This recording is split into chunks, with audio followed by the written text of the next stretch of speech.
Mike Spinelli. You're watching Road Testament on Drive. I'm here with JF Musial. How are you? Hi, JF. Hit us on at Drive TV or leave a comment in the comments below the video that you're watching. Pigeon. Or we get carrier pigeons, so they can actually send us. Absolutely, absolutely. Pigeons, you dick. So we're talking today about the Juke-R, which is by Nissan. Look at that beautiful face. And you got to drive this down to Dubai, right? I did. I drove it in Dubai. Did a little piece for Jalopnik. It's Great up piece. there right Good now. job. Thanks very much. Check it out. Yeah, so, I mean, what is it? Nissan built this thing to combine the powertrain and the technology of the Nissan GT-R with the Juke body. And put it in the worst body possible. And, you know, basically they just want to put a halo over the Juke to show a little motorsports action. Totally cool, because, you know, it is badass, and it actually is more badass because it doesn't look pretty. I actually think there's an element of coolness there. I think it's ugly cool. It's like, I don't care what it looks like. I want it to drive fast. Exactly. It's like, it just needs headlights, taillights, and, well, just some kind of aerodynamic and body. some stuff, yeah. I mean, it's not the first time a car company's done this. Yeah. It's, you know, We've seen vans. We've discussed Renault, vans. right, yeah. we discussed this on a previous Road Testament, right? With super vans and all that stuff. Mm-hmm. So this is a project to show what the engineers could do, basically. It's cool. But also to give the Juke a little bit of juice in the motorsports realm. Yeah. Okay, so what they did was RML, which is Nissan's motorsports partner in a lot of this built stuff. in the UK, right? Built in the UK. Okay. They shortened a GT-R powertrain. Okay. They took about a little less than a foot out of the powertrain, and you know, and that's in a GT-R. Substantial because it's complex down there. It's like that much. The all-wheel drive system, it's like that much. I mean, a foot is. I mean, for them to do it, the engineering of it. No, because with that much power, you reduce the wheelbase, the car will act and be dynamically completely different. Exactly. But they also had to cut down. You know, there's the prop shaft down there. There's the torque tube and it's like this two-way system. It's really complex. It's not a plug-and-play system. Engineering has to be involved with this. They did a ton of custom work. Okay. They also used. There are two cars built, right? Yeah, they did a right-hand drive and a left-hand drive. One because the Brits have to have one to do on Top Gear, of course. I'm not kidding you. I mean, you'll eventually probably see it on Top Gear. You just gave something away. So one kind of cool thing they did was they actually created an engineering jig. I know you're probably familiar with that from your engineering days. And it's an adapter, really, that goes between the Juke hardware and the GT-R hardware. And in the middle is this FIA roll cage. Now, the roll cage provides a lot of this car's stiffness, and it also makes it really difficult to put the thing into production if they ever wanted to do it. So, you know, they're really being coy about whether they would ever actually build this thing. It's a fun thing to do. But, yeah, it's a fun thing to do, but, you know, they want us to think they might do it. So the interior is kind of interesting because they combine the two cars. You got the GT-R gauges with the Juke's dash pinnacle, all GT-R steering gear. You got the GT-R surround. Do you have the GT-R display module? GT-R display module, So yes. like the PlayStation display module with the G-Globes, it's all the same. So electronics are all the same. Electronics are all the same. Okay. They actually had to move the driving position back about 4 inches, and the firewall is back about 4 inches. So when you get in, you kind of go back a little bit. So you're almost in the back seat.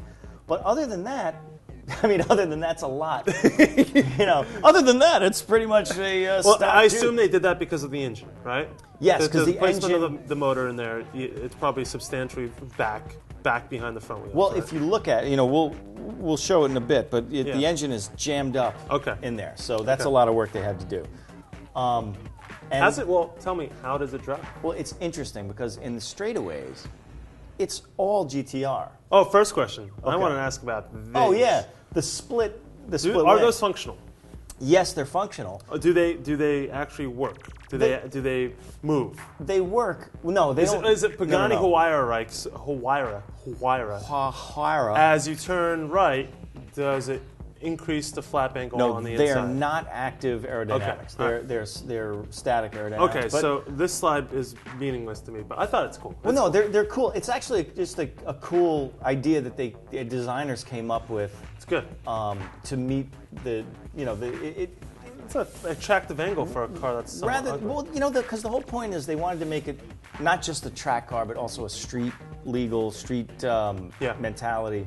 So you got to have your 86 light, they call it. Of course. You know, on there. So Of course.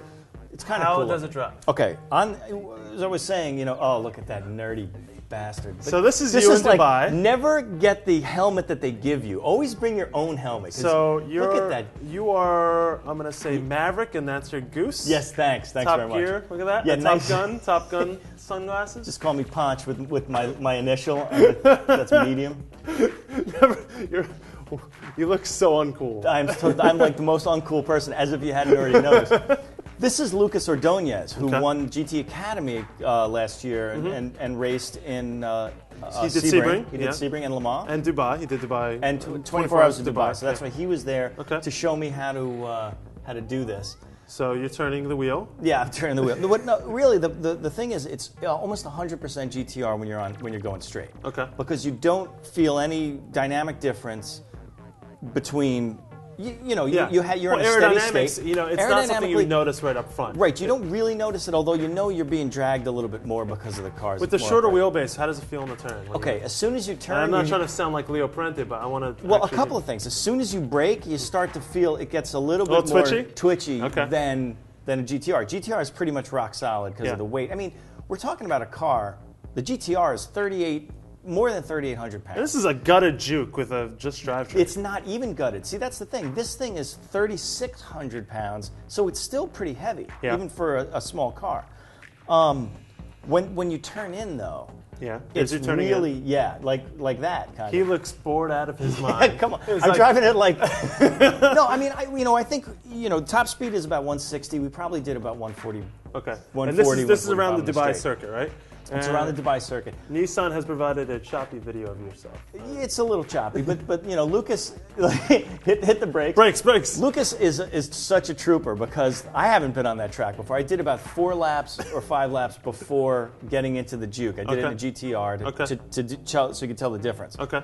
And Lucas, he's basically, he hasn't had to do this stupid press stuff where like the journalist gets in the car and you don't know how well he drives. Which is such people don't realize this, but as you get more involved with the automotive industry, these drivers, half their job is PR work. I could never do what this guy does, getting into with us hacks and we're all throwing it around. But so back to the Juke-R, because of the short wheelbase, it is really twitchy, but it's still because the all-wheel drive system in the GTRs has completely been morphed over to this car with really nothing they've done. The software picked up the shorter distance.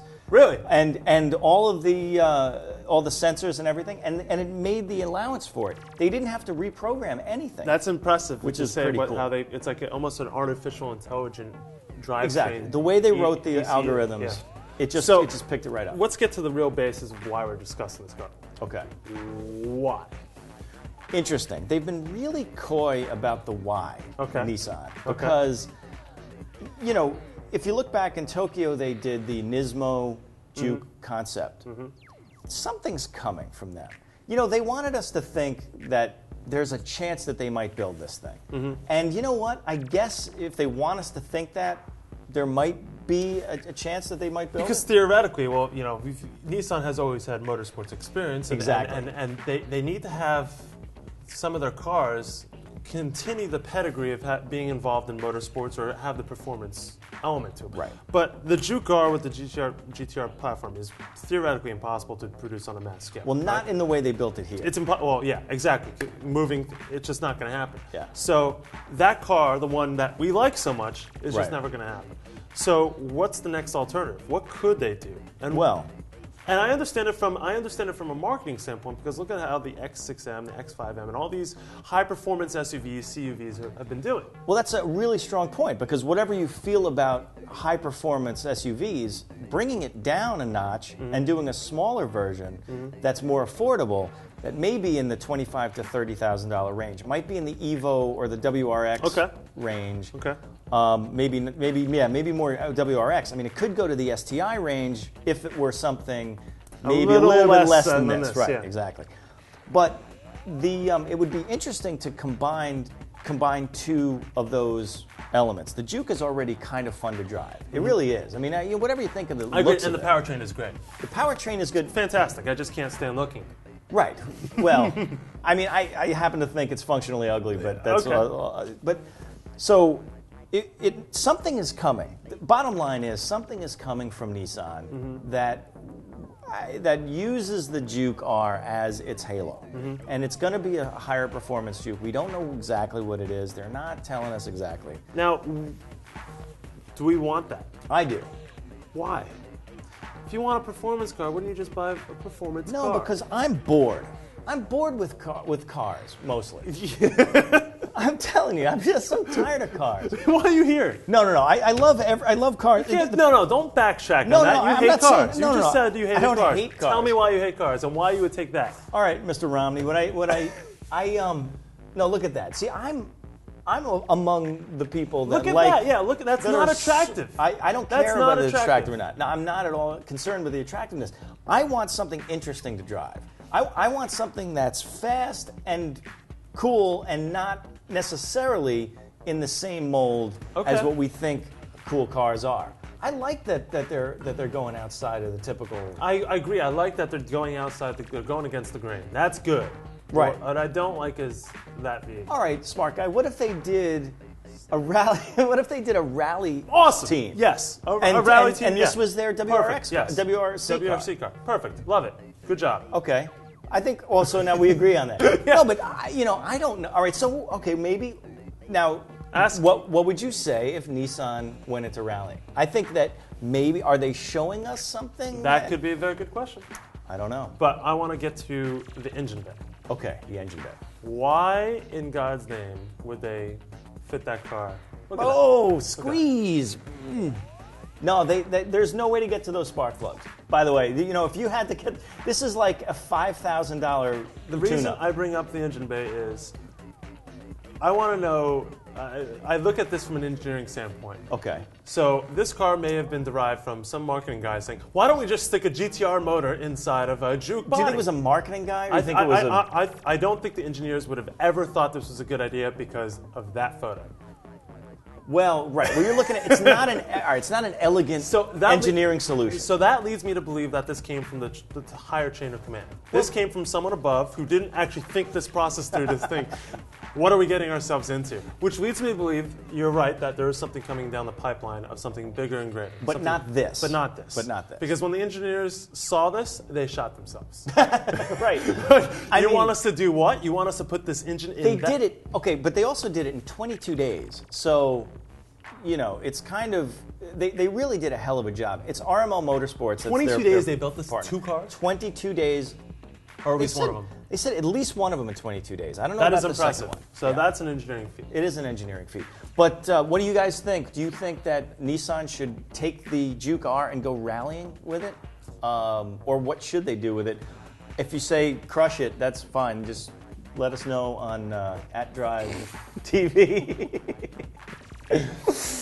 Road Testament, JF Musial. Good to talk to you. Take care now. Adios.